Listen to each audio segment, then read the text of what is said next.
Good morning. I hope this video finds you well enough or very well. And I do healing work in the world. I think of this work that I do on this YouTube channel as healing work in the world. My intention of doing this work is to take the skills that I have developed over the past 50 years or so and offer them out to you to develop healing processes for yourself through my words, my actions, my vibe, our attunement, our connection, that you may feel that, boy, this guy Steve kind of is a straight talker. He seems really honest. He talks mostly about his own experiences, how they have benefited himself or appear to have benefited others.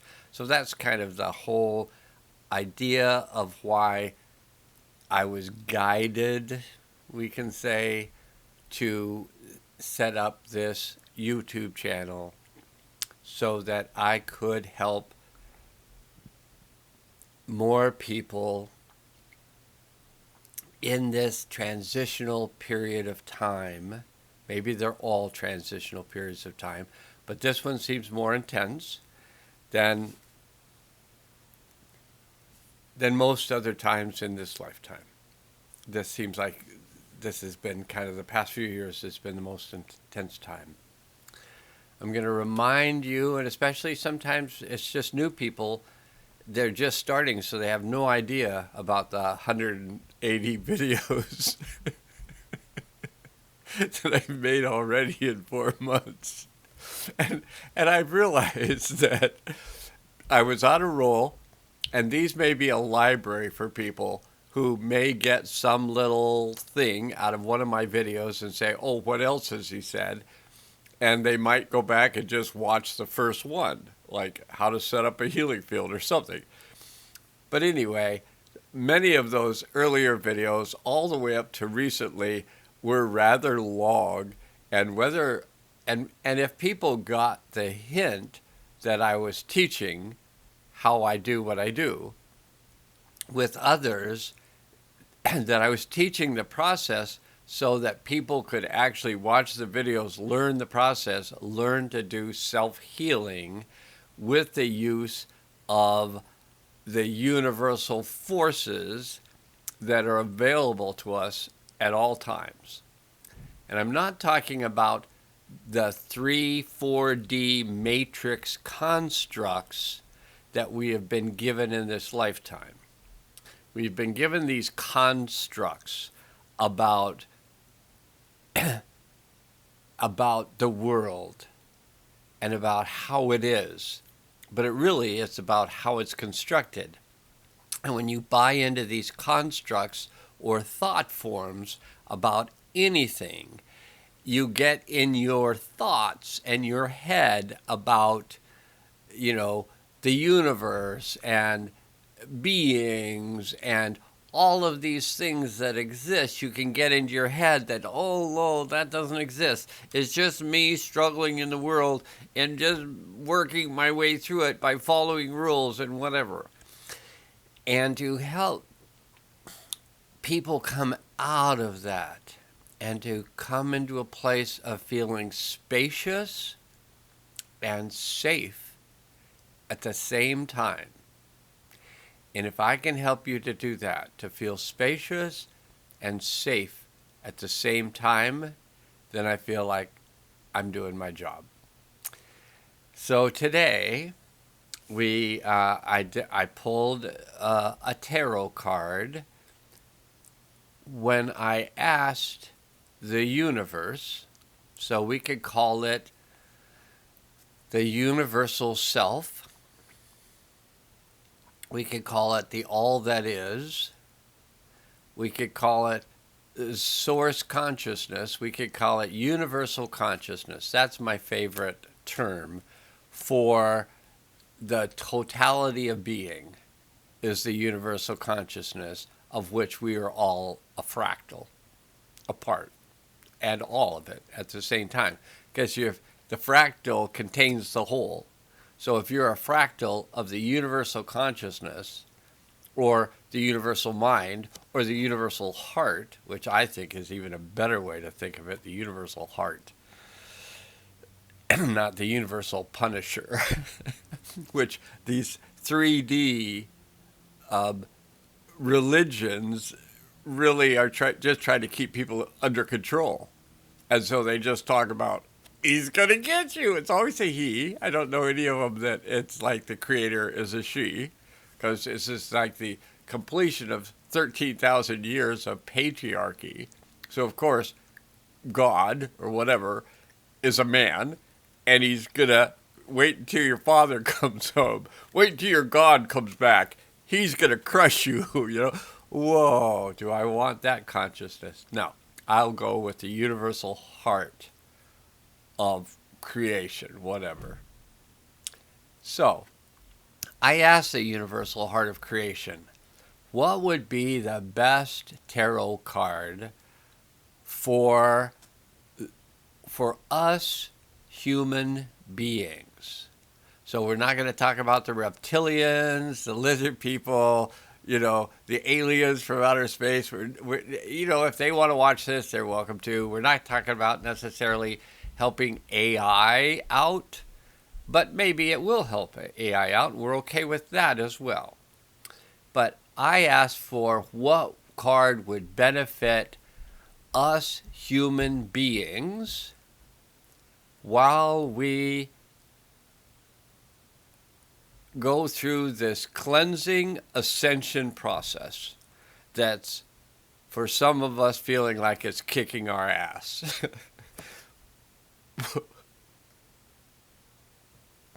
And it does feel like it's kicking my ass at times. But I'm keeping a good mood, a good spirit. Caffeine, a little bit of caffeine helps on certain days. It's like, whoa, I was kind of down in the dumps, and now I'm just ready to roll. And it was only like one shot. But I also feel very peaceful inside, and I feel very joyous throughout my system. So I feel like I'm a good model of reality for today. Tomorrow might be another story. You might want to just stay away. But today, it's cooking. So you want to get to the card. I made you wait for this. So here's the card that the universal heart delivered to us today. It's the Emperor. And prior to the Emperor is the Empress. I think the Empress is the third of the major arcana. The Emperor is the fourth of the major arcana. And so up in the corner of the page of the book, so I'm reading out of the book, and it's a good book. I like the person who put it together, and I like the content of the book. And so it says up in the corner, this is from John Hyder's book, Tao of Leadership. It says, enlightened leadership is service. Not selfishness. The leader grows more and lasts longer by placing the well-being of all above the well-being of self alone. So we can just hold that consciousness. The enlightened leader, the enlightened leadership is service, not selfishness. The enlightened leader grows more and lasts longer by placing the well-being of all above the well-being of self alone. Biden or Trump, if you're in the United States, Biden or Trump, or Kennedy, or who knows who. Enlightened leadership is service. Is that the thought that comes to my mind when we think of the people that are put in front of our faces to put an X by their names? Is it enlightened leadership? Are we ready now to have the whole thing shift by November? And I don't know. I have no idea. I don't follow the thing. I just hear little bits and dribbles about the circus. And this is a Blue Monkey Day in the Mayan calendar, and I just hear a bit about the circus that goes on. And I'm not going to talk much about it. But the Emperor is about the principle of personal power and leadership. And the Emperor card represents the universal principle of power and leadership. So this is the card we got from the universal heart, was the Emperor that represents the universal principle of power and leadership. So this is for us. The question was, what do we as human beings in a time of radical change, what card would be useful for us to get to help us in this process? And this was the card that was drawn. The symbol is the pioneer, the leader, the builder, the doer, and the visionary. That would be us. Those of us who are listening to these words can identify that if things are going to change, they're going to change because of me and because of us. And us is just other me's. We're all from the same consciousness. Like Aries the Ram, the Emperor is the explorer whose curiosity and initiative is always on the forefront of human experience. He is the traveler with the globe in his hand who has the ability to make things stable, solid, and secure for himself and others. The Emperor symbol is totally the color of fire. Behind the Emperor, the sun rises as the symbol of nature's source of light. Shamanic societies view this symbol as the power of the sun and see humankind's imitation of the sun in its creation of fire. In Oriental cultures, the Emperor represents dynamic initiatory power known as yang energy. In Greek mythology, this symbol is Zeus, the father or the patriarch.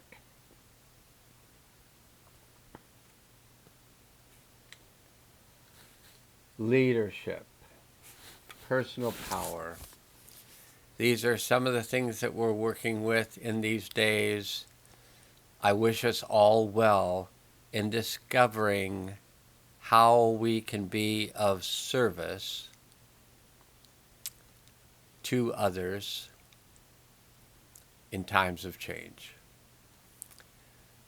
I got a little serious there for a minute. I think it was after talking about Biden and Trump and Kennedy.